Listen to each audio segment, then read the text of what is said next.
Yeah, I can chip in here. Yeah, so I mean, I can just give some sort of context on how we've seen some brands entering the space. I mean, from the event organizer and the events industry side, and I think in general, of course, there's a healthy dose of skepticism there when it comes to how do you implement it correctly.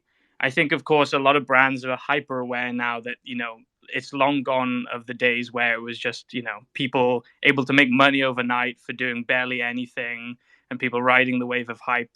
We're now in this sort of area of you need a grounded you need a grounded plan.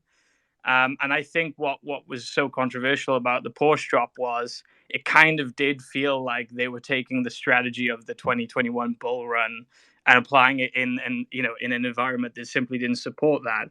And I think that obviously rubbed people the wrong way. I mean, in general, I think, to be honest with you, what the problem here really fundamentally lies is that if you really take off the skin of an NFT on the front, at the end of the day, it's a community building and culture tool, right? Like you have 10,000 people, it's a very sticky community. Everyone's able to interact and have votes and have ownership over things. So people are very easily and quickly able to tell if something feels artificial.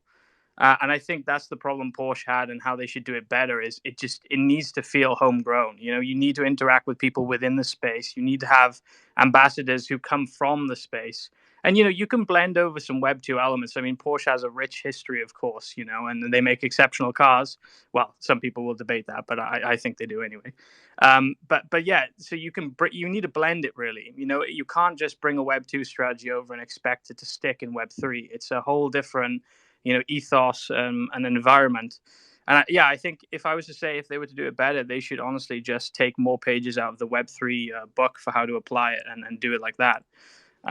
Of course, the thing is, being such a big brand with such, PR on the line, they of course were able to get it to a point where people felt happy. Now, I think, but yeah, I think that's how they should redo it. To be honest.